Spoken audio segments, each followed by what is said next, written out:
My brother refuses to care for our 95-year-old mom after taking her Social Security for years. Taking care of my 95-year-old mother is a full-time job, and I thought my brother would step up. How wrong I was. What happened next tore my family apart in ways I never expected. I've always believed that love could move mountains. Little did I know, living on top of one would test the limits of my love and my patience in ways I never imagined. My 95-year-old mother, Evelyn, lives with my husband and me in a sprawling rustic house nestled deep in the mountains.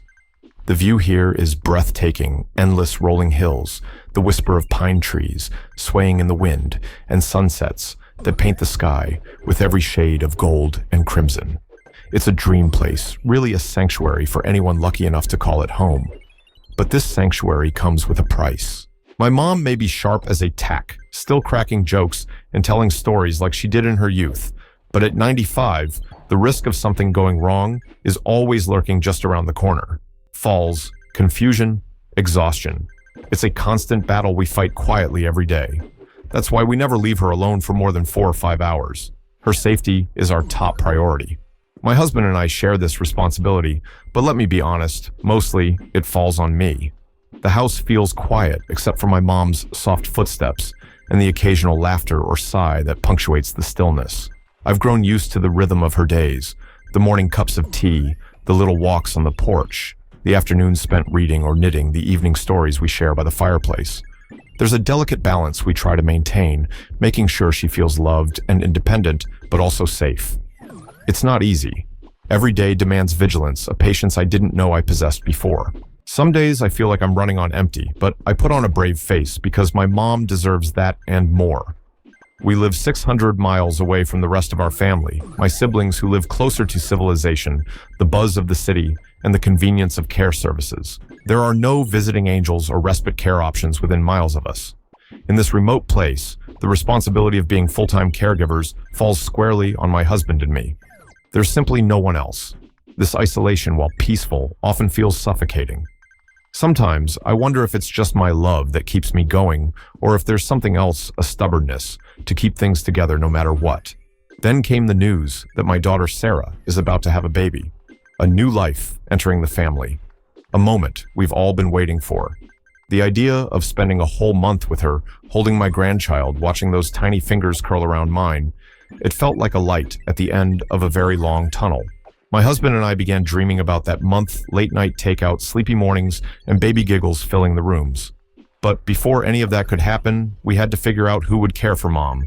We needed someone we could trust, someone who could share the load. I reached out to my siblings. My sister Linda, always practical and reliable, said she could help with the first 2 weeks. That was a relief, a small but significant help. Then my brother David. The answer I received was like a punch to the gut.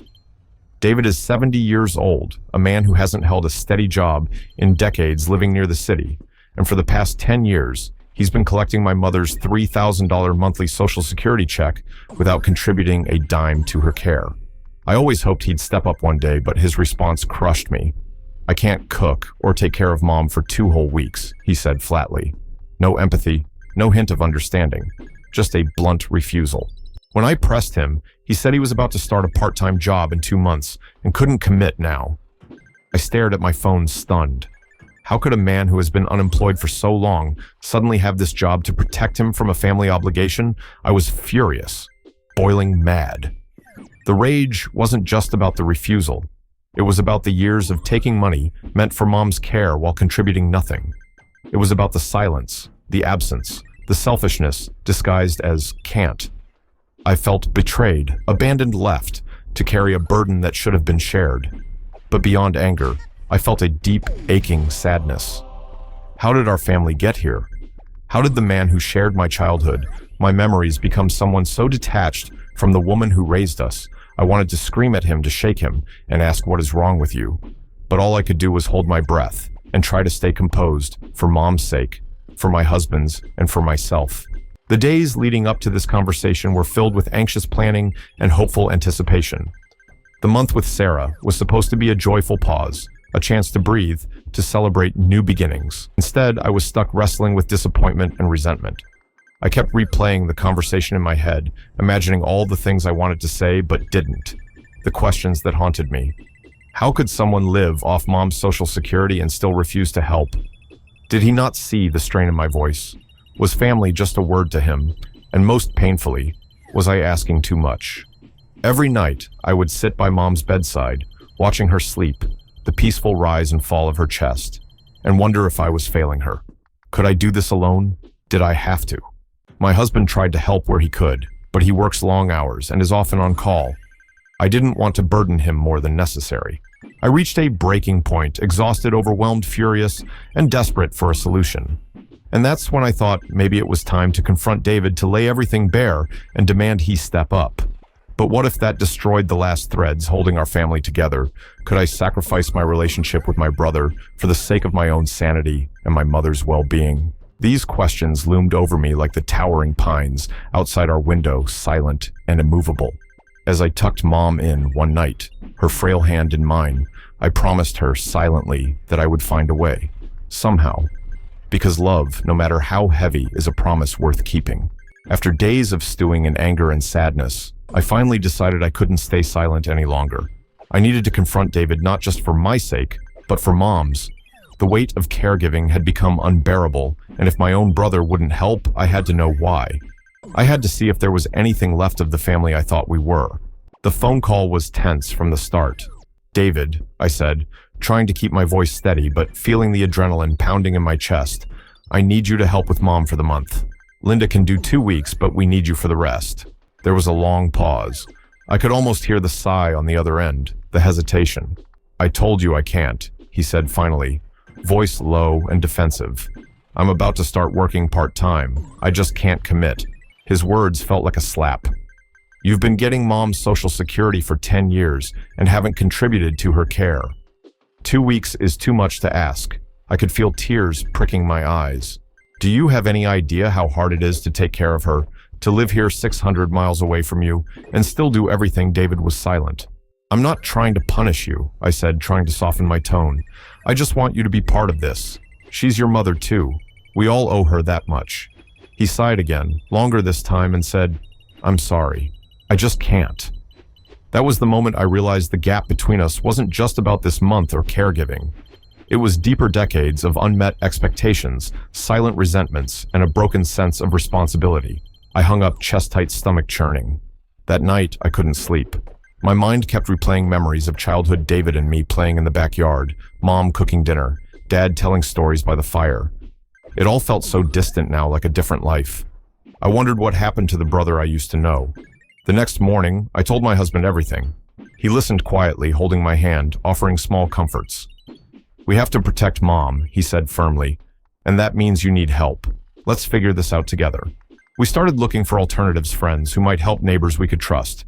But out here, help was scarce. Everyone had their own lives, their own limits.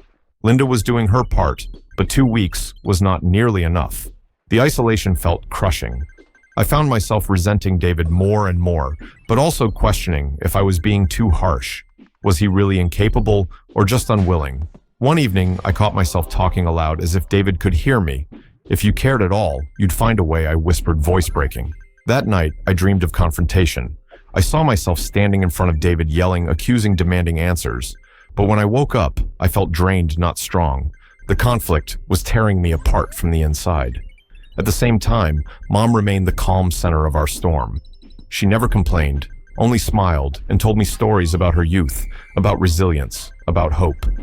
She said, "Family isn't perfect, but love is what holds us together."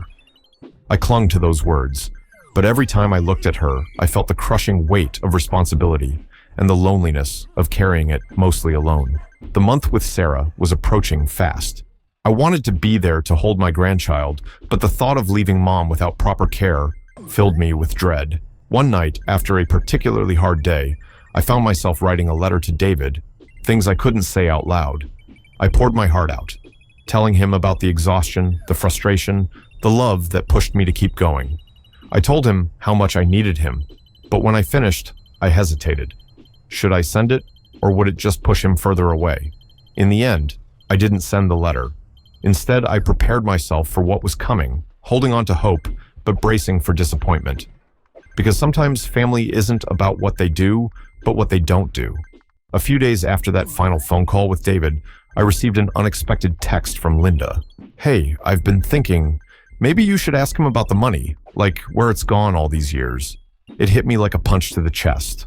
I had always known David was receiving Mom's $3,000 monthly Social Security check. Technically, it was set up years ago when he was her designated payee, back when she still lived in her own home and needed occasional help with Aaron's groceries bills. But when she moved in with us 6 years ago, the arrangement never changed. And honestly, I let it slide. I didn't want to stir the pot. I figured we're okay. Financially, we're already caring for her, and if this kept peace with David, so be it. But now, with his outright refusal to help, not even for 2 weeks, it gnawed at me. I called Linda that evening.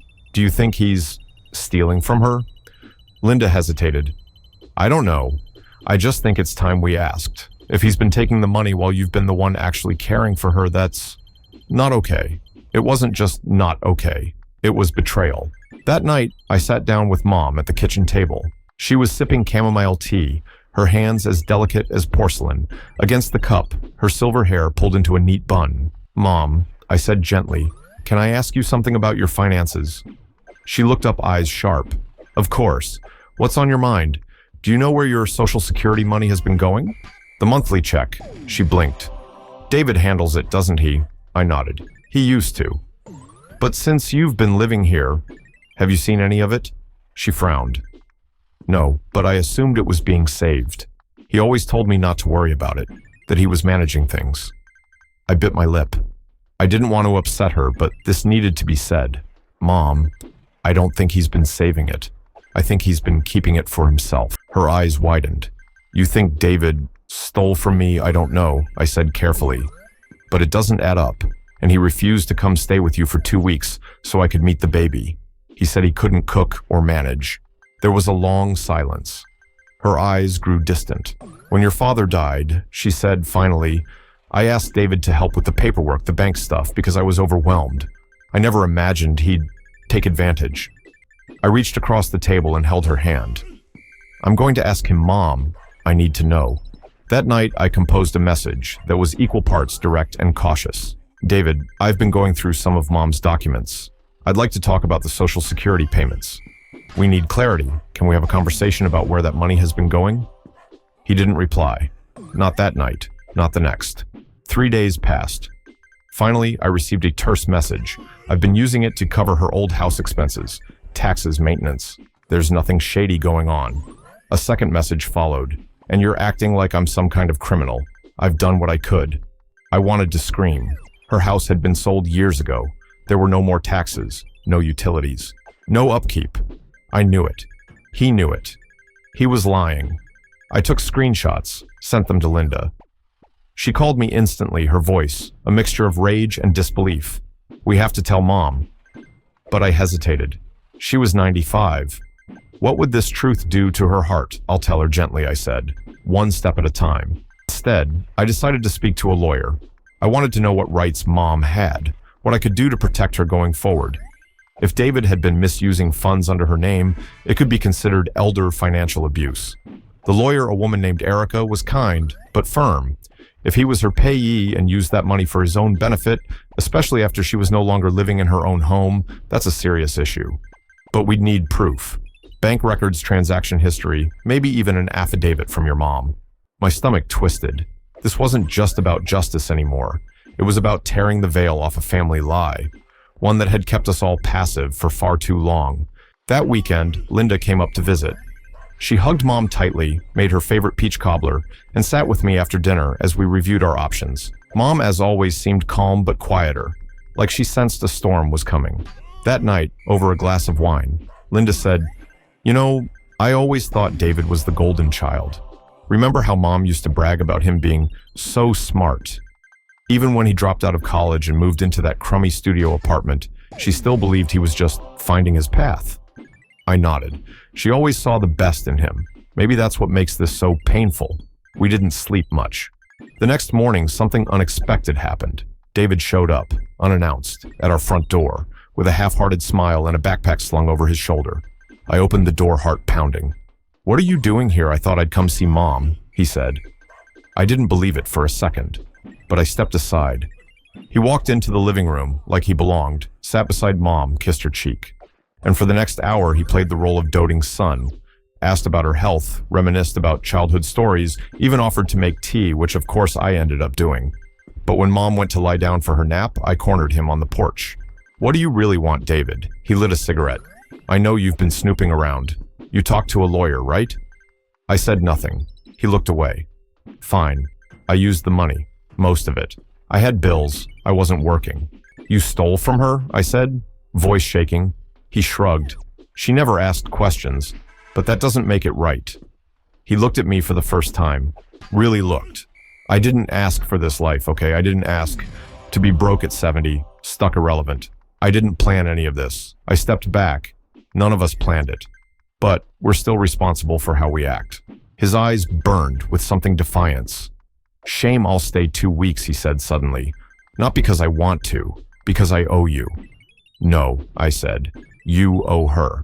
David stayed. I didn't believe he would not, really. But the morning after that tense conversation on the porch, he was up before me sitting at the kitchen table, drinking weak coffee and looking more lost than I'd ever seen him. He didn't say much. Neither did I. But I told myself, this is good. Let it happen. Let him see what caregiving really looks like. At first, he fumbled through everything. He didn't know where Mom's meds were kept. He couldn't figure out how to adjust the TV volume or which remote worked for what. He burnt toast. Twice. And when Mom had a dizzy spell that first Tuesday, he panicked and called me at the grocery store in a full sweat. She was just standing there, and then she kind of wobbled. "What do I do?" "Sit her down. Get her water. Put your hand on her back and stay calm." I raced home. She was fine, but David wasn't. He sat at the kitchen counter afterward with his head in his hands. "I don't know how you do this," he mumbled. I shrugged. "You just do it, because she's Mom." He looked at me then. Really looked. Not like the sarcastic defensive man who thought he'd always gotten the short end of the stick, but like a little boy suddenly aware of everything he never noticed. "She used to do everything for me," he whispered. "When I flunked out of school, she didn't even yell. Just said, 'Maybe you're not meant to be a student. Maybe you're meant to build things.' She always found a way to love us," I said. He was quiet a moment. Then he added, "I thought I was helping her, taking the money so she wouldn't worry about bills." I laughed bitterly. "She hasn't worried about bills since she moved in with us. You were helping yourself." "I know," he said. "I know that now." By the second week, something shifted. David started making breakfast before I came downstairs. He learned Mom's pill routine. He took her for short walks along the ridge and helped her knit scarves for the winter, even though he never learned how to knit himself and kept messing up the stitches. Once I caught them laughing so hard, they had tears in their eyes. Mom was recounting a story from their childhood, something about a Thanksgiving turkey that accidentally got locked in the garage and David blaming the dog for it. He looked so different when he laughed like that, human again, and yet I didn't let myself trust it fully. Not yet, because I knew the 2 weeks would end. I knew we would leave to see our daughter and our new grandbaby. And then, what would David disappear again? Fade back into the shadows of not my problem? Or would this small taste of responsibility and connection actually change something? The day before we left, I found Mom in the sunroom, sitting with a blanket over her knees, David beside her, their hands almost touching. She smiled as I walked in. "I think your brother's learned a thing or two this week." David didn't meet my eyes. "I've learned how bad I've been." Mom patted his arm. "That's not what I meant, dear. I meant you've learned how much work it is, and how much love lives in that work." He nodded slowly. "Will you keep helping her when I'm gone?" I asked. David looked up. There was a long silence. Then quietly, "Yes, I think I want to try."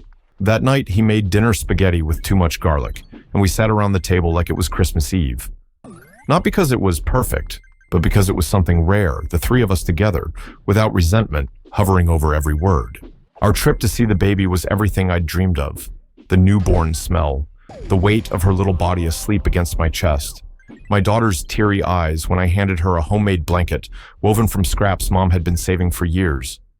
And in the quiet of those nights, I realized I had let go, not of the anger, not fully, but of the need to carry it alone.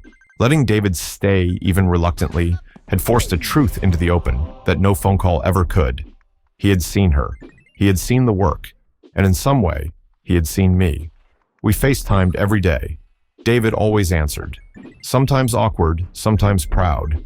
She beat me at Scrabble again, he said once, holding up the board. Another time, she's eating more. I made her pancakes this morning. Didn't burn them this time. And once, most tenderly, I read her poetry last night. Do you remember that Yeats poem she loved about the lake and the swans? My husband and I exchanged looks. Maybe this wasn't a performance. Maybe he really was waking up. We returned home to find the house clean, the fridge full, and Mom healthy and smiling. David had rearranged the pantry. It was chaos. Okay. He hugged me when we arrived. An actual hug. Tight. Real. I'm staying a bit longer, he said, at least until we figure out a better long-term plan. I talked to Linda, we're thinking about rotating visits once a month. I'll even try cooking real food. I blinked. Why, I asked, what changed? He looked out at the mountain view. I spent 10 years avoiding her, avoiding everything, and in 2 weeks, she gave me more grace than I deserved. I don't want to waste what's left. Autumn came slowly to the mountains that year. The air turned crisp in the mornings. The trees painted themselves in reds and golds, and something about the hush between seasons felt like an exhale after years of holding it in. David stayed. At first, just until Thanksgiving, then until Christmas. By the time snow began dusting the trails behind our house, he had quietly moved into the guest room full-time. He never made a big announcement, no dramatic speeches, just stayed. He still didn't cook very well, still drank too much coffee and forgot where we kept the extra towels. But he also drove Mom to her dentist appointments. He learned how to braid her thinning hair when her arthritis made it hard. He sang with her to old Beatles records in the evenings. Something gentle had awakened in him, something I'd stopped hoping for. And little by little my anger, which had once burned white hot, began to dull into something else. Not forgiveness, not yet, but maybe the beginning of it. One night, in late January after Mom had gone to bed, I found David on the back porch, wrapped in a blanket, staring up at the stars, like they held some secret he hadn't yet earned. She's sleeping more these days, he said. Yeah, she gets tired easier. I know we don't have forever, he murmured. I wish I'd figured this out sooner. I sat beside him. She doesn't care that it's late, I said. She just cares that you came. He nodded. Do you think she knows that you're here, that you love her?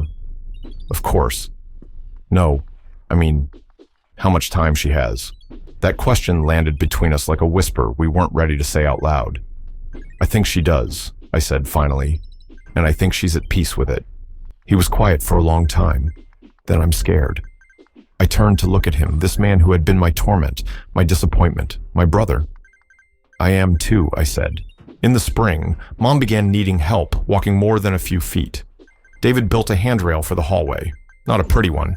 It leaned a bit, and the paint didn't match, but it worked. She smiled when she saw it, and called it David's wonky masterpiece. By summer, she was mostly in bed. We took turns sitting with her, reading to her, watching as her world gently shrank to the size of a single room filled with sunlight and the smell of lavender oil. On the night she passed, it was just the two of us. David had been reading to her Yeats again, and I was in the kitchen making tea when I heard his voice go quiet. I rushed in. She was still, her eyes closed, one hand resting on his arm. I think she's gone, he whispered.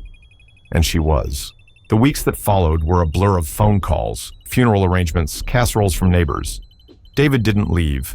He helped organize Mom's things, folded the quilt she had made, sat with me as we wrote her obituary funny and bright, just the way she would have wanted.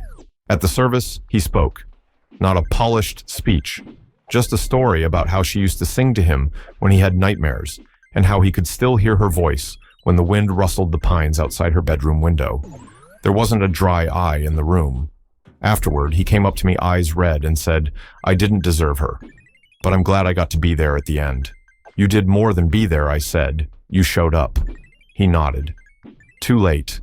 Maybe, I said, but maybe just in time. It's been a year now. David still lives nearby, got himself a little cabin down the hill.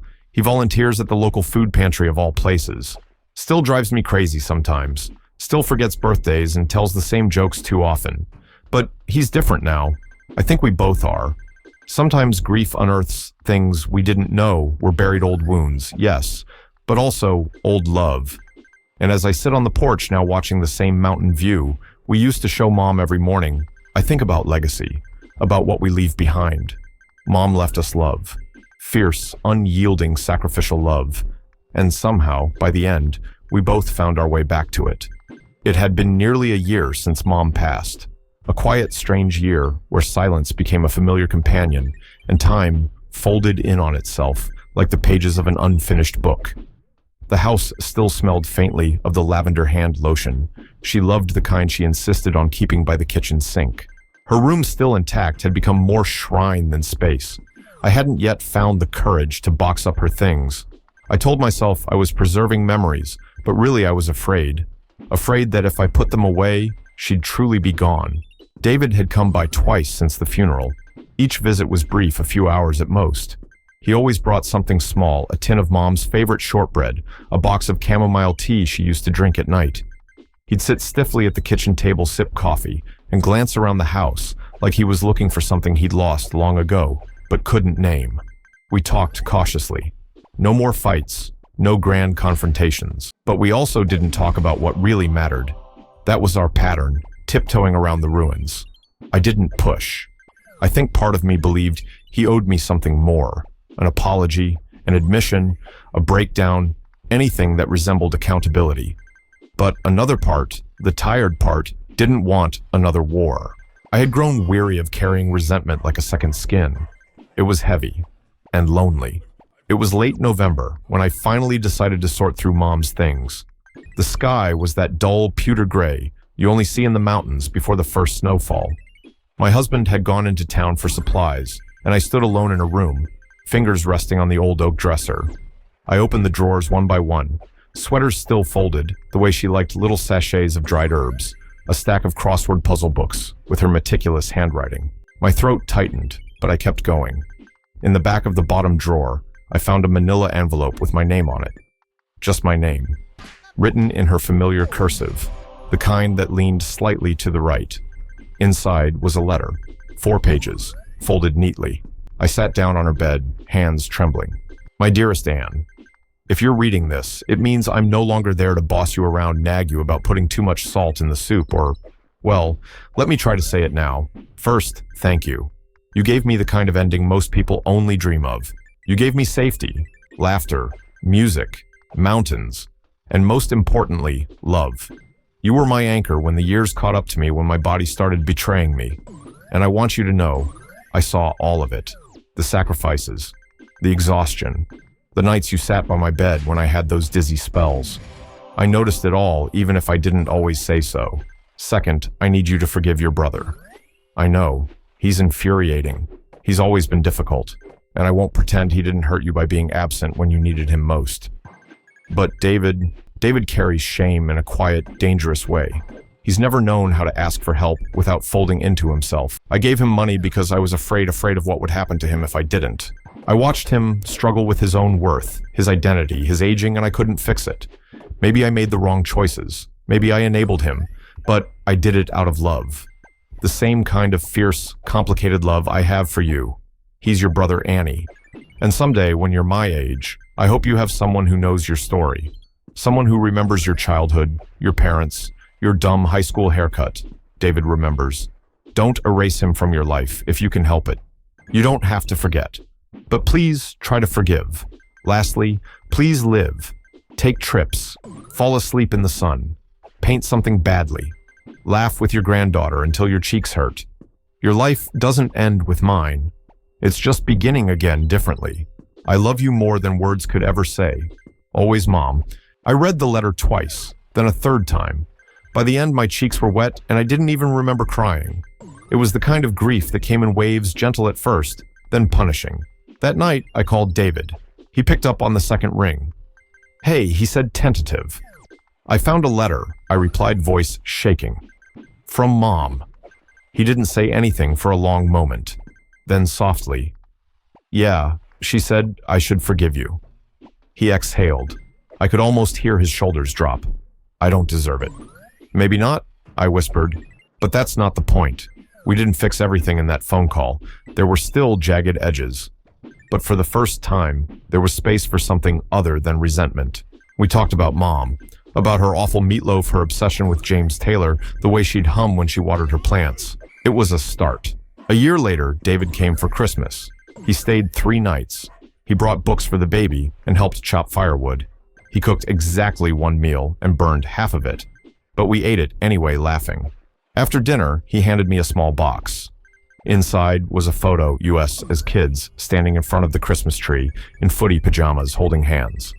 I hadn't seen it in decades. "She kept this in her wallet," he said quietly. "I thought you should have it." I looked at him, really looked at him. For the first time, I saw not the selfish, cowardly brother I'd held in my mind for so long, but the boy I once loved, the man still trying to find a way forward. Maybe forgiveness wasn't about forgetting. Maybe it was about remembering differently. As I held the photo, I thought of Mom's words again. "Please live." So I did.